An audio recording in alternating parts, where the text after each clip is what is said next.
आइए हम लोग अगले टॉपिक की तरफ बढ़ते हैं। और अगले टॉपिक हमारा आपके बोर्ड पर प्रदर्शित हो रहा है, मतलब विजिबल हो रहा है। इंग्लिश में बोले तो, क्योंकि इंग्लिश ज्यादा बना है। जब हम हिंदी बोलते हैं तो लोग कहते हैं कि सर आप कितना शुद्ध हिंदी बोलते हैं। अरे भाई अरे सीख लिया हूँ कैसे। चलो मैं बताऊंगा कहाँ सीखा हूँ, कैसे आया है। ये चीजें बाद में होगी। फिजिक्स के टीचर हिंदी जब बोलता है तो आश्चर्य होता है, ये शुद्ध हिंदी कैसे बोलता है। क्लियर। तो आ जाओ यहाँ पर।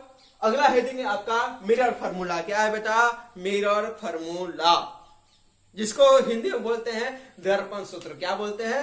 दर्पण सूत्र। ठीक है, दर्पण सूत्र क्या होता है चलो हम देख लेते हैं। देखो परिभाषा जो क्या होती है वो गई बाहर में। हमको जो काम है वो काम बस इस फार्मूले से 1/f बराबर 1/v प्लस 1/u। इस चीज को याद रखना, सारा काम हो जाएगा। इसी से क्वेश्चंस भी आते हैं और इसी से बनते भी हैं। ठीक है, तो चलो हम लोग इसको देखते हैं आगे। इसका फार्मूला क्या होता है? ये क्या करता है? फार्मूला रिलेशन स्टेब्लिश करता है। रिलेशन स्टेब्लिश करता है किसी किसी बीच में, v के बीच में, u के बीच में और f के बीच में। तो देखोगे यहाँ पर अंग्रेजी में प्रदर्शित हो रहा है इसका डिफिनेशन। चलो मैं इसको एक बार पढ़ लेता हूँ, क्योंकि डिफिनेशन की तो जरूरत है बिहार बोर्ड वालों। ठीक है, लेकिन कंपटीशन वालों की ये जरूरत नहीं है। आप सीधे यहाँ से काम चला सकते हो। है क्या? The formula which establish the relation between object distance, image distance and focal length is called mirror formula। उसको क्या बोलते हैं हम लोग? मिरर फार्मूला बोलते हैं, जो कि क्या करता है हमारा इमेज डिस्टेंस, ऑब्जेक्ट डिस्टेंस और फोकल लेंथ के बीच में रिलेशन को एस्टेब्लिश करता है। उस फार्मूले को क्या बोलते हैं हम लोग? मिरर फार्मूला बोलते हैं। और क्या होता है? 1/f बराबर 1/v प्लस 1/u। इस चीज को आप क्या करोगे? रिटर्न कर लोगे, लिख लोगे कॉपी में। तो लिखो, ठीक है, उतार लिए। चलो, अगर तुम इससे भी ज्यादा फास्ट कैलकुलेशन करना चाह रहे हो, तुम बोर्ड के विद्यार्थी नहीं हो, तुमको नीट और जेईई देना है, तो उसके लिए भी मैंने इसमें कुछ फार्मूला और ऐड कर दिए हैं। तो देख सकते हो यहाँ पर u बराबर क्या हो जाएगा? v f बता v माइनस एफ। v बराबर क्या हो जाएगा? u बता u माइनस एफ। और f बराबर क्या हो जाएगा? u बता u प्लस b। तो अगर तुम इसको नहीं करना चाहते हो, ये करना चाहते हो, तुम और समय बताना चाहते हो, तो कुछ चीजें याद करनी पड़ेगी। और याद करके तुम इन तीनों चीजों को याद कर सकते हो, जिससे क्या होगा? तुम्हारा समय बच सकता है। तो चलो आगे आते हैं यार। अगला क्या है? मैग्निफिकेशन। क्या है? मैग्निफिकेशन। लेकिन हमने मैग्निफिकेशन में केवल लिया है, केवल क्या लिया है? Linear magnification. क्या लिया है? Linear magnification. सर आपने कह रहे केवल लिया है, क्या इसके अलावा भी कुछ होते हैं? हाँ बेटा होते हैं, इसके अलावा 3 होते हैं। और ठीक है, मैग्निफिकेशन क्या होते हैं? 3 होते हैं। एक होता है तुम्हारा ट्रांसवर्स या लीनियर मैग्निफिकेशन, दूसरा क्या होता है? लॉन्गिट्यूडनल मैग्निफिकेशन, और तीसरा जो होता है आपका होता है सुपरफिशियल या फिर क्या होता है? Areal magnification. तो हम लोग को तीनों में से क्या पढ़ना है? हम लोग पढ़ा लीनियर मैग्निफिकेशन। क्या पढ़ना है बेटा? बोर्ड के लिए केवल पढ़ना है लीनियर मैग्निफिकेशन। और लीनियर मैग्निफिकेशन हमने क्या किया है? यहाँ पर लिख कर रखा है। तो चलो देख लो क्या होता है linear magnification. Linear magnification of the spherical mirror compare the size of image with that of object। क्या है कि ये साइज ऑफ इमेज और साइज ऑफ ऑब्जेक्ट को हम लोग क्या बोलते हैं? कंपैरिजन को हम लोग क्या बोलते हैं? लीनियर मैग्निफिकेशन बोलते हैं। याद हो तुमको? राय की बात बता रहा हूं ना लायक को। कुछ दिन पहले हमने प्लेन मिरर पढ़ाया था। प्लेन मिरर के प्रॉपर्टीज में हमने उसका क्या पढ़ाया था? मैग्निफिकेशन बताया था। तो क्या वहां पर हाइट ऑफ ऑब्जेक्ट बता, हाइट ऑफ इमेज आया था क्या? सॉरी, हाइट ऑफ इमेज बता, हाइट ऑफ ऑब्जेक्ट आया था क्या? एच आई बता, एच ओ। वही तो चीज है यहाँ पर। देखो हाइट ऑफ इमेज बता, हाइट ऑफ ऑब्जेक्ट क्या है? एच आई बता, एच ओ। यही होता है हमारा लीनियर मैग्निफिकेशन। याद रखो, हर एक जगह ये होता है। चाहे हमारा क्या हो? प्लेन मिरर हो, चाहे स्फेरिकल मिरर हो, चाहे कोई भी मिरर हो, एक ही फॉर्मूला होता है, एच आई बता, एच ओ। अगर तुम इससे भी एडवांस करना चाहते हो तो एडवांस के लिए क्या है? एम बराबर v माइनस यू बराबर एफ बता एफ माइनस यू। और क्या हो जाएगा? एफ माइनस बी बता एफ।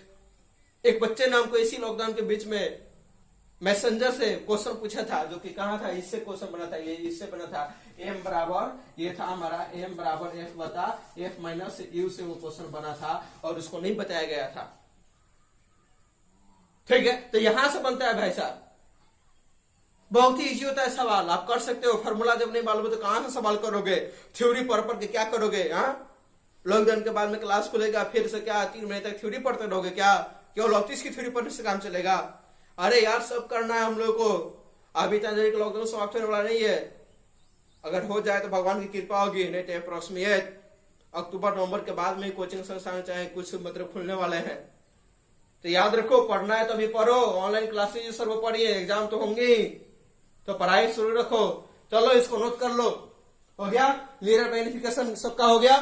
ये क्या होता है, ये चाहिए पता है, होता है, ये याद रखोगे तो बोर्ड वाले काम चल जाएगा, ये याद रखोगे तो कंपटीशन होगा, सारे कुछ में काम चल जाएंगे। क्या क्लियर है? आगे चले, चलो आगे चलते हैं और यूज ऑफ स्फेरिकल मिरर पढ़ते हैं।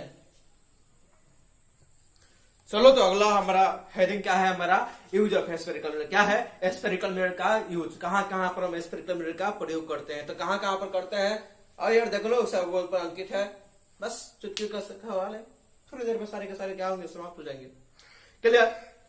सबसे पहली बात ये कहा है कि हमारा दो प्रकार का स्फेरिकल मिरर होता है। हमने कल वाले लेक्चर में बताया था, नहीं देखे हो तो वीडियो के मतलब के ऊपर आई बटन आता है, वहां से देख लेना, वहां पर सारी चीजें क्या होती है बताई जाती है, वहां से जाकर आप देख सकते हो, लिंक मिल जाएगा आपको।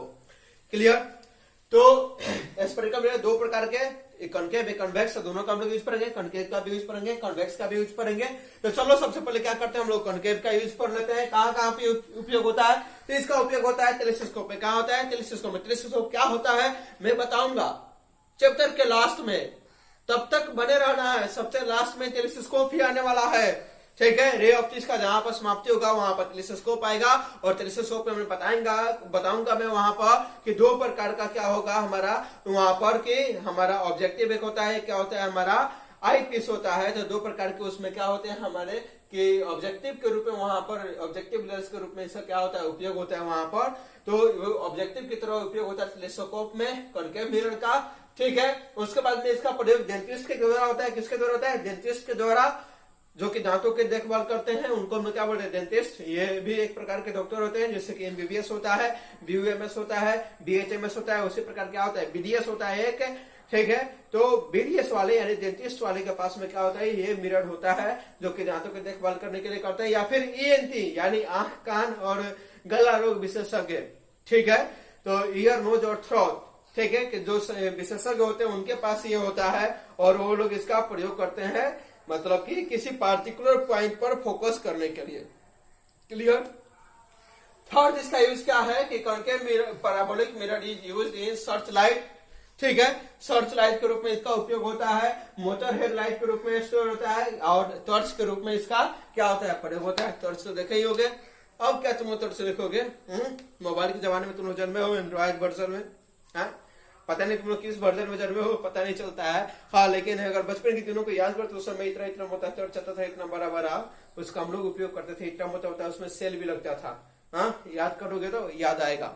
अपने माँ बाप से पूछना घर पर, पेरेंट्स से, वही लोग बताएंगे। क्लियर? इसका एक और होता है भाई साहब, इससे मतलब कि कॉनकेव मिरर का हम लोग एक और यूज करते हैं, सेविंग वगैरह के लिए यूज करते हैं, वैसे प्लेन मिरर का भी यूज करते हैं वहां पर। क्लियर?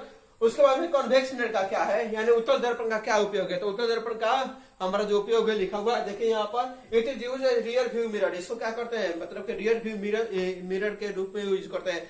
अरे बाइक तो सब चलाते होगे, अरे सर लॉकडाउन में कहाँ बाइक चलेगा, लॉकडाउन भी चल रहा है, अब कौन बाइक चलाएगा यहाँ पर, पुलिस मारती है। लॉकडाउन के बाद में चलाना बेटा, इसके पहले चलाते थे ना, याद है। हाँ, तो वहां पर तो तुम्हारे पास मिरर लगी होती है, वो क्या होती है रियर व्यू मिरर होती है। क्या होती है रियर व्यू मिरर? वो क्या होती है कॉन्वेक्स मिरर होती है। उसमें क्या होती है कि दूर की इमेज क्या होती है, हमारे जो पीछे है, हमारे पीछे से जो इमेज होती है, जो बाइक आती है या कोई भी और भी सवारियां आती है, उन सवारियां उसमें क्या होती है कि सीधी दिखाई देती है, और उसी में उतना इमेज दिखाई देती है। तो देखो ये क्या करता है, ये produce erect and diminished image. क्या करता है प्रोड्यूस सीधा और छोटा इमेज बनाता है, यानी इतना छोटा तो मिरर नहीं होता, उसमें सारा कुछ हमको दिखाई देता है कि पीछे कौन कौन बैठा है। तुम लोग काका देखते हो, उनको सब मालूम है।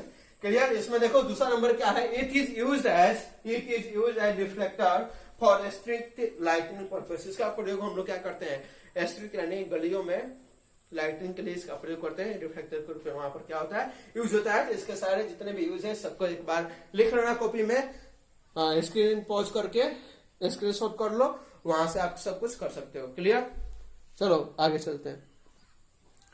आगे आपका टॉपिक है रिफ्रैक्शन ऑफ लाइट वगैरह है, ठीक है। उसके ऊपर हम लोग को पढ़ा है स्फेरिकल एब्रीविएशन इन मिरर। तो उसके बाद में हमारा आ जाएगा क्रिटिकल एंगल, फिर हमारा लेटर शिफ्ट, TIR। तो सारे इंपॉर्टेंट टॉपिक आने वाले हैं अपकमिंग लेक्चर्स में, तो कहीं पर भी मत जाना, ठीक है। जब भी वीडियो अपलोड हो तुमको नोटिफिकेशन मिल जाएगा। अगर चैनल को सब्सक्राइब किए हो तो, नहीं किए हो तो अभी कर लो, यही मौका है करने का, और यही मौका है पढ़ने का, आगे बढ़ने का। अगर अभी नहीं करते हो तो फिर कभी नहीं कर पाओगे, क्लियर। तो अगले लेक्चर में मैं आऊंगा स्पेरिकल एब्रीविएशन मिरर में लेकर, उसके बाद में फिर आगे आऊंगा मैं। तो आगे TIR वगैरह सारे अपकमिंग मतलब के लेक्चर्स में ये आने वाले हैं, लेकिन अगले लेक्चर में आएगा आपका स्पेरिकल एब्रीविएशन आएगा। फिर उसके बाद में आपका आ जाएगा रिफ्लेक्शन ऑफ लाइट, यानी रिफ्लेक्शन आज तक क्या होता है इस तक के लेक्चर में समाप्त होता है। उसके बाद रिफ्लेक्शन हम लोग पढ़ना शुरू कर देंगे।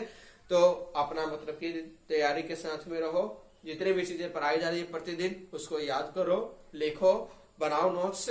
फिर अगर कोई दिक्कत हो तो कमेंट सेक्शन में आ जाओ। चलो धन्यवाद, घर पर रहो, सुरक्षित रहो, फिर मिलेंगे अगले लेक्चर में।